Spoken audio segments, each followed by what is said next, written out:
Hi, I'm here with composer Paul Mortilla, who's written our new ninth Hot with Mustard Dogs of Desire commissioned work. And we're really excited to be debuting it today, Sunday. Paul, welcome. Great to see you. How are you? I'm great. Yeah. Good. Are you in New Haven? Is that where you are? Yes, I am. Right, because you've been in graduate school there for how long, or where are you there? Or you're still in school? I just finished master's actually. Okay. Uh-huh. Yeah. And So are you staying or going or going into the crew I'm just boat? staying in the area as of Uh-huh. now, just sort of working on projects Right. as we figure out the future. But Sure. Tricky time. Where are you from originally? originally I'm from South Florida, Oh, from uh, South so Florida. like near the Miami area. Yeah, yeah. Well, tell us about your piece, because I have to say that as wonderful as it is, it's one of the most, if not the most abstract of all the pieces we've had so far. So it has a very involved title. Tell us about the title and then tell us a little bit about the piece and maybe anything you can do to help us, have a way of entering the ethos of it. For sure. Yeah. Really, the title sort of contains it all. It's sort of like the seed of the piece, and it has two titles simultaneously, which is sort of a tricky thing. I always go back and forth between titles, and it's sort of has to be both. So the transmuting ether part stems from this idea that the entire piece is built upon oscillating minor and major thirds in this sort of arpeggiated pattern. And the idea is that that forms a sort of like background ether from which all these different musical styles can be extracted from and then dissolved back into.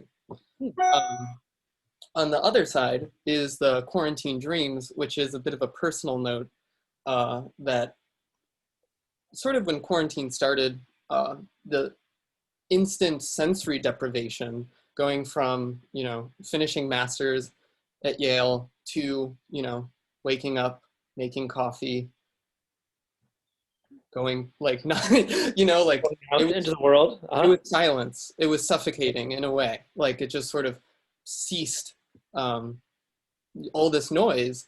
And so what I sort of found was this like imagination that had been percolating beneath the surface that can get sort of suppressed by all the noise of like, daily life started bubbling up, and mainly in dreams. And my dreams at night, my mind would just be like going and going and going nonstop. And I feel like it's even, I mean, even back then people were talking about like, the like quarantine fever dreams or whatever. And Right. it was sort of a trend, everyone suddenly living this like new monastic lifestyle was subjected to the full force of their imagination, which I think, at first it's overwhelming, but when there's something like a piece that you can pour that into, it allows you to sort of seek the clarity and maybe even like provide a map for other people to seek the clarity for themselves in a fun Right. and abstract way.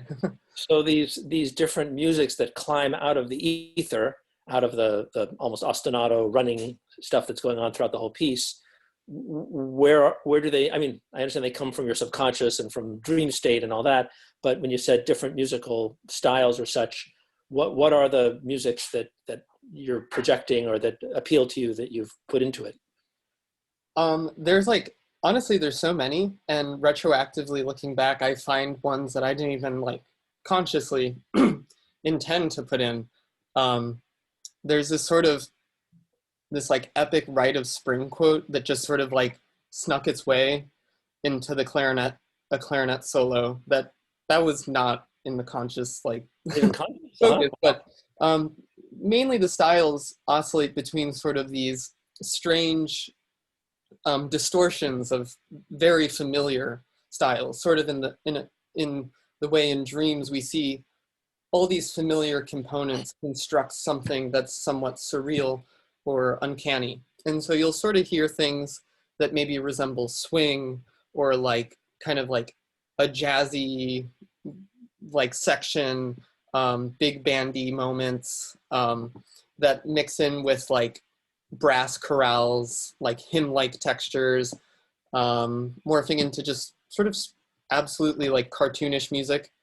And then it's sort of maybe like smoothed over with like some Debussy-esque like orchestrational goo that just helps it all mesh together. But you know, ultimately, it's just something that I hope people can extract their own imagination from too. Great. Yeah, it's been interesting talking to the different composers that, and I'm always so interested in how, the music that you experienced as a performer, as a kid, as an arranger or whatever, find their way increasingly into one's own music. But Mm-hmm. in the present, as opposed to perhaps in the past, there's so many different kinds of traditions. So it sounds like you have an interest in jazz and big band, or is that just, or what are your antecedents, or is it just kind of things you've been attracted to, or? It's sort of, I mean, like those are just two examples. I mean, there's even like trap rap music kind of drums, like drum sample, like 808 kind of sounds in there. I guess I've always tried to just expose myself to virtually all forms, every kind of music. And, growing up in South Florida, there was like such a rich like diversity in musical styles that I was always being exposed to. So somehow it's just all bubbled together.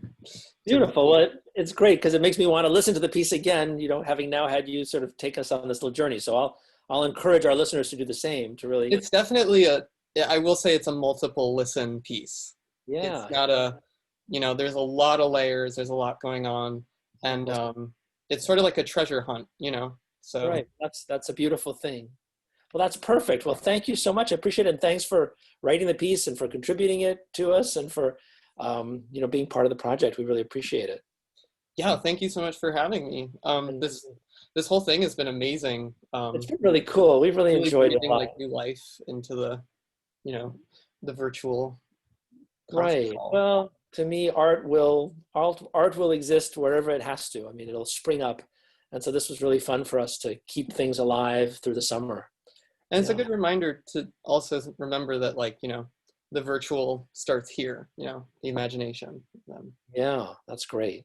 So, well, thank you so much, Paul. It's great to see you, and yeah, thanks for the piece and for talking us through it.